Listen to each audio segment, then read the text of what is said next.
Refraction का idea buildup हो गया था, कॉन्सेप्ट समझ आ गया था कल जो था।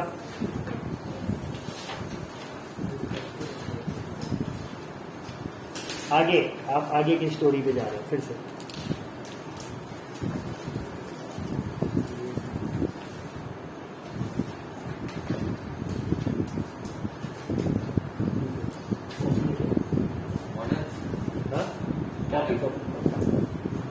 में चले जाओ कॉपी मांगो। ठीक है, नेक्स्ट था हम लोगों ने we are studied about medium, rare and dense, bending of light now. ठीक है, हाँ एक वो दे दो छोटा सा point heading, direction of bending of a light ray, direction of bending of a light ray on refraction, direction of bending of a आगे पहले रिफ्रैक्शन तो समझे तब तो इंडेक्स कहेंगे।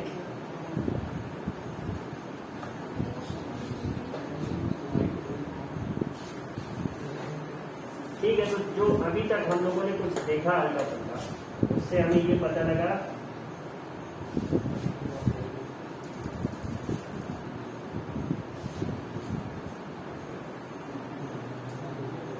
कि अगर ये the line separating the two media है और यहाँ पे हम एक बोल रहे हैं पहले से ही बच्चे की नोटबुक आपके पास है, ठीक, एक हम नॉर्मल पीस दे, and what is the normal हमने पढ़ा था, द लाइन परपेंडिकुलर। ठीक है, तो कहानी ये क्या कह रहे थे कि suppose this is the rare medium and this is the dense medium. ठीक है, तब उस केस में क्या होगा, ये जो लाइन है लाइट रे टूवर्ड्स द नॉर्मल जाना, इसको इस डॉटेड पाथ पे चाहिए था, but we see it bends towards the normal. तो पहला क्या हो जाएगा, when a ray of light moves from a rare medium to a denser medium it bends towards the normal. ठीक है,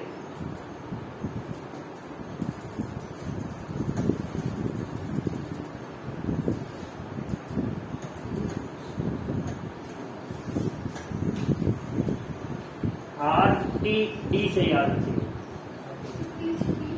हाँ, when a ray of light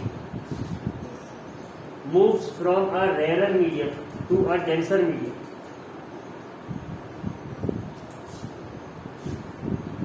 when a ray of light moves from a rarer medium to a denser medium, it bends towards the normal. ठीक है, और next क्या होगा, इसी का कॉन्वर्स एप्लीकेबल होगा, इसी का ठीक उल्टा एप्लीकेबल होगा। व्हाट वुड दैट बी,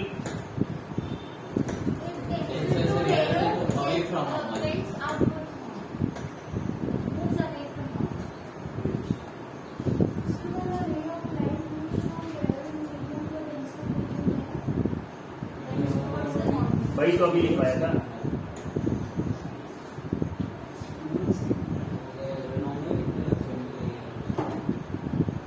अब क्या करेंगे, अगर ये वाला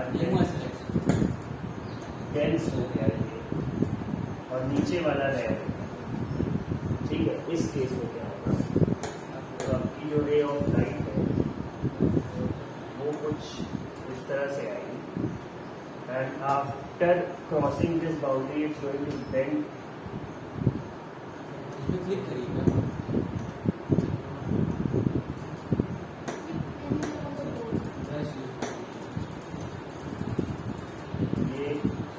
अवे फ्रॉम द नॉर्मल। ठीक है, यहाँ पे लाइन में टूटी नहीं है, वही कंटिन्यू है, इट्स अगली है, इग्नोर इट।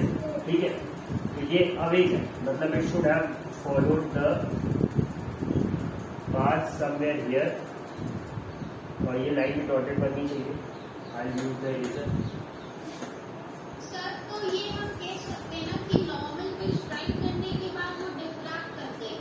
नॉर्मल को नहीं स्ट्राइक किया, नॉर्मल हमने उस पॉइंट पे ड्रॉ किया जहां पे वो रे ऑफ लाइट इंसिडेंट थी, उस बाउंड्री पे जो कि इन दोनों मीडिया को सेपरेट कर। याद करो, read the notes that I gave you yesterday, उसमें यही नॉर्मल हम कहाँ पे ड्रॉ करेंगे, we draw it at the point where the ray of light is incident, ठीक है। तो इस बार अगर now if it's moving from the denser medium to rare medium, it bends away from the north. Suppose if we rotate it by 180 degree, flip it, तो क्या पिछला ही वाला डायग्राम आ जाएगा? ठीक है, रेयर ऊपर चला जाएगा, डेंस नीचे हो जाएगा, and now it would be bending towards the north. और अगर पिछले ही डायग्राम को हम फ्लिप करके इसमें चेंज कर दें तो क्या हो जाएगा? ये डायग्राम आ जाएगा जो अभी बना। It would be bending away from the normal, कब? जब डेंस मीडियम से रेयर में जाए। ऐसा समझ लो, जब पानी से रे ऑफ लाइट हवा में निकल रही है तो क्या होगा, जिस पॉइंट पे वो निकल रही है पानी से बाहर, वहां पे हम नॉर्मल ड्रॉ करेंगे तो हम देखेंगे ये नॉर्मल से अवे बेंड हो गई। और अगर सपोज करो हवा से पानी में एंटर कर रही है and we draw a normal at that point where it is incident on the surface of water, तो हम देखेंगे कि it is bending towards the normal. ठीक है, बात समझ आ रही है सबको? ठीक है, तो ये लिख लिया सेकेंड वाला पॉइंट आपने कि when a ray of light and moves from a denser medium to a rarer medium, it bends away from the normal. लिख लिया सबने? अवे।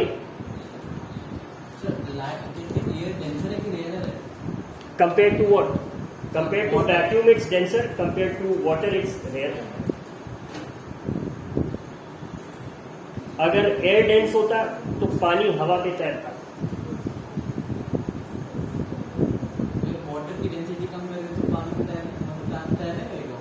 हाँ, कैसे कम करूँ? सर सैटर्न की डेंसिटी वाटर से कम है तो वो प्रैक्टिकली तैर सकता है। हाँ, बट सैटर्न से भी बड़ा हम एक नदी क्रिएट करें, दैट इज द टफ काम, तैरा तो लेंगे। ठीक है, अब इसके बाद क्या है, सम इम्पोर्टेंट टर्म्स। जैसे पिछले वाले में हम लोगों ने कुछ इंपॉर्टेंट टर्म्स की लिस्ट पढ़ी थी मेरे उसमें कि फोकस क्या है, प्रिंसिपल पोल क्या है, सेंटर ऑफ कर्वेचर क्या है। इसी तरह इसके इंपॉर्टेंट टर्म्स क्या है, विल राइट अबाउट देम। पहला लिखो इंसिडेंट रे।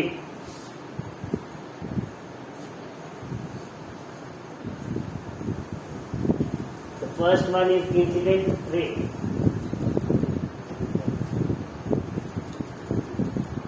लिखेंगे the light ray travelling in the first medium. अब अगर यही बात हम इस फिगर से समझे and we take the upper part to be the first medium, तो जो इधर से आ रही फर्स्ट मीडियम में जो है उसे हम क्या कहेंगे, इंसिडेंट रे। ठीक है,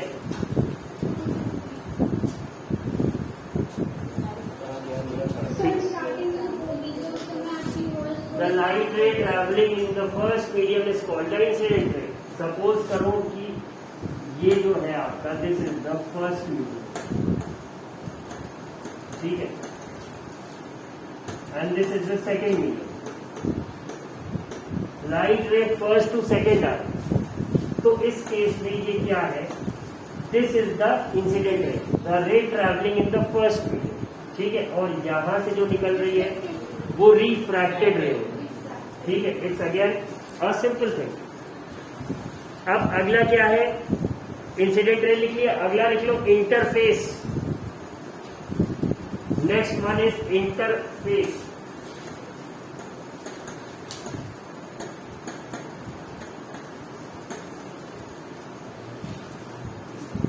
INTERFACE।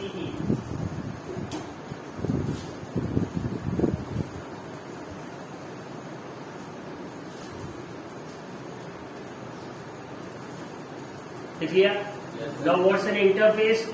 तो लिखेंगे a plane surface, a plane surface. अब यहाँ PLAIN वाला नहीं लिखेंगे, PLANE लिखेंगे। A plane surface separating, a plane surface separating,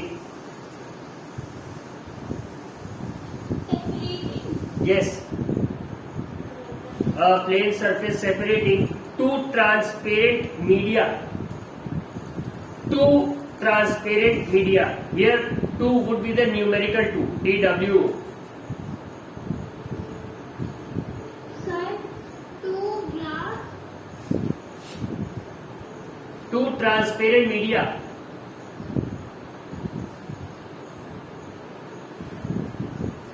Sir, your voice is not clear. We aren't able to listen properly. There must be a network issue, Pragati.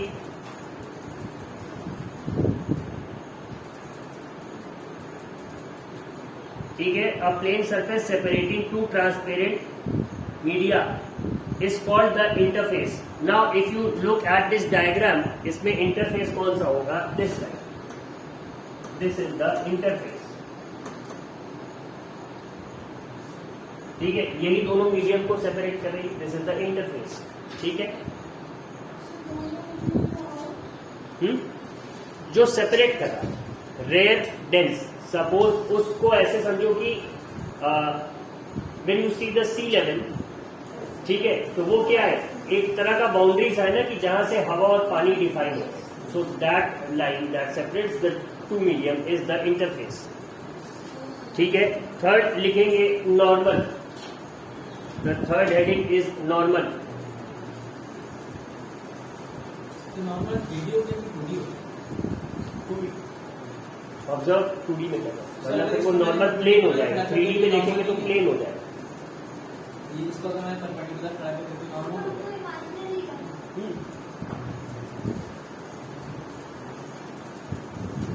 Sir, third heading would be normal ray.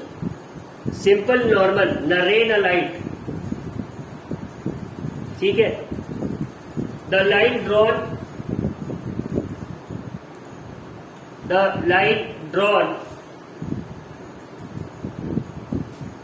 perpendicular to the interface. The line drawn perpendicular to the interface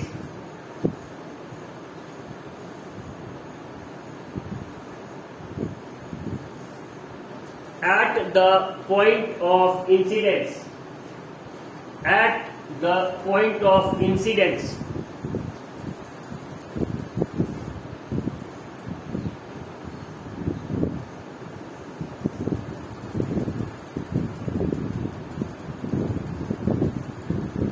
Is called the normal.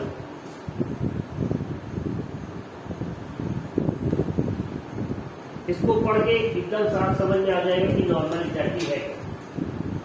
जिस point पे light ray incident होती है, उसी point पे अगर हम एक line खींचे जो कि इंटरफेस से परपेंडिकुलर हो, तो उस लाइन को ही हम नॉर्मल है. ठीक है, ये बात समझ में आ गई. Now the next one is angle of incidence. Angle of incidence. 1D figure 1D नहीं लग जाएगा, 2D लगेगा. 1D Anything one. Sir, One D क्या होता है? तो चाहिए होगा बिना लेंथ के कैसे होगा? अगर breadth की सिंपल लाइन खींच सकते हैं. Line is 1D.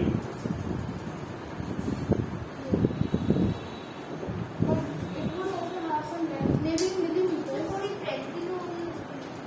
Breadth. तो 1D क्या होता है? Sir, बिना breadth के 3 डायमेंशन है ना, x y z. ये 1 की बस एक एक्सिस, x एक्सिस. उसको तो लाइन ही बोलेंगे ना. एक लाइन ही तो है 1D. हाँ, बस वही तो मैंने बोला कि एक लाइन, जहां तक मेरी इमेजिनेशन का. ठीक है, एंगल ऑफ इंसिडेंस में लिखेंगे the angle form by the incident ray. The angle formed by the incident रे. the angle of The angle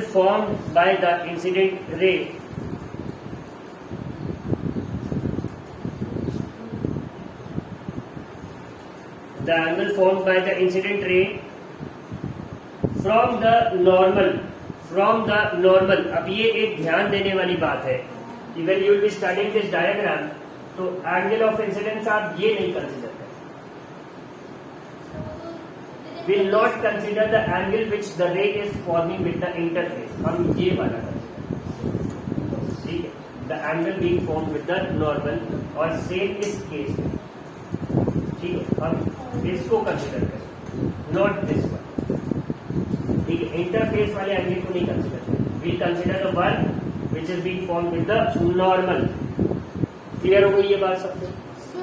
हाँ, इंटरफेस वाले एंगल का कोई नेम नहीं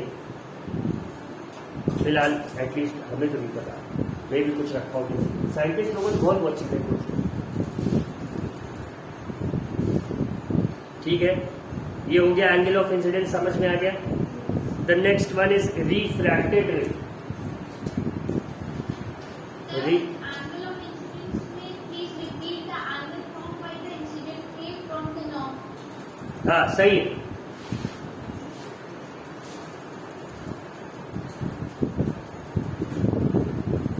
रिफ्रैक्टेड रे लिखेंगे।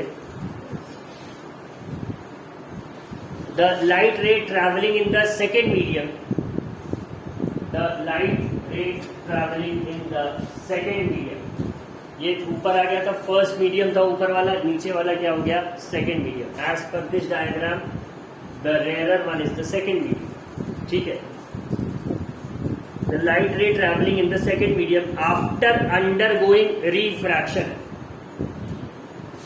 after undergoing refraction, the light ray traveling in the second medium after undergoing refraction, ठीक है, यही क्या होती है, दिस इज योर रिफ्रैक्टेड रे। And the last one is angle of refraction, angle of refraction, जैसे एंगल ऑफ इंसिडेंस था, the angle being formed by the incident रे विद द नॉर्मल, तो ये क्या हो जाएगा, the angle being formed by the refracted रे with the normal, ये वाला नीचे वाला है this one.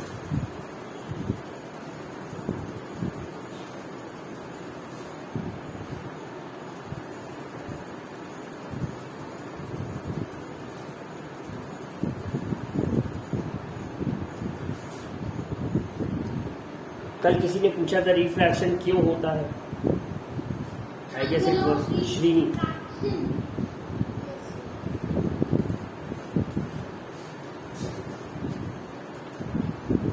Yes, angle of refraction, ये लो, ये पैराग्राफ रीड नहीं करना है तुम्हारे लिए, हाँ पूछेगा नहीं, first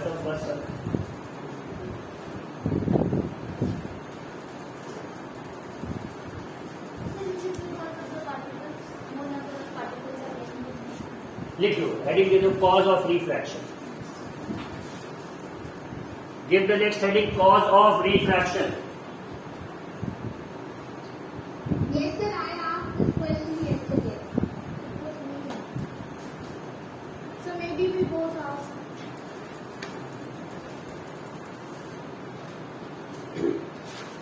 Write it, the basic cause of refraction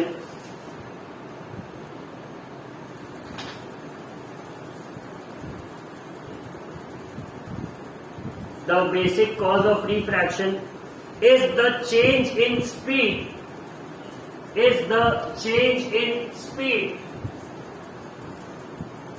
The basic cause of refraction is the change in speed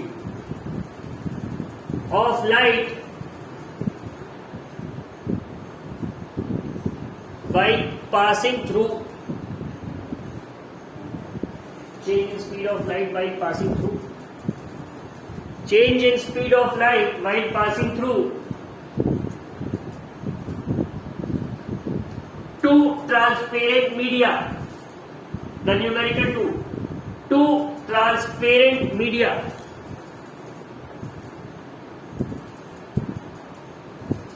light की स्पीड ऑल्टर हो जाती है, इस वजह से बेंडिंग होती है। स्पीड ऑल्टर करेगी तो डायरेक्शन नहीं चेंज होगा।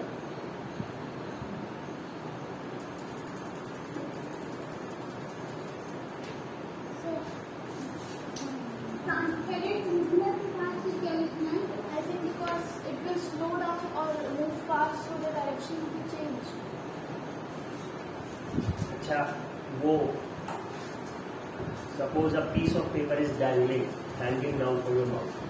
The more air you blow, the higher it rises. ठीक है, समझ आ रहा है?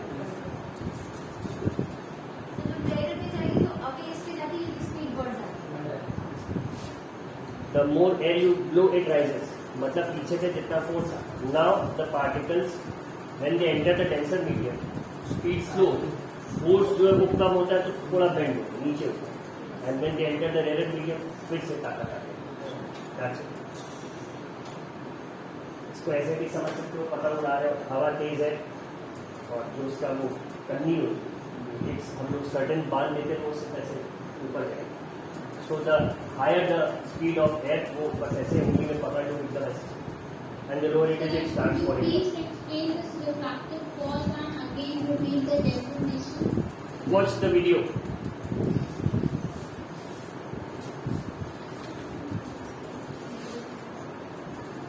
ठीक है, cause of refraction हो गया. Give the next heading, laws of refraction. नहीं, इसको नेक्स्ट क्लास में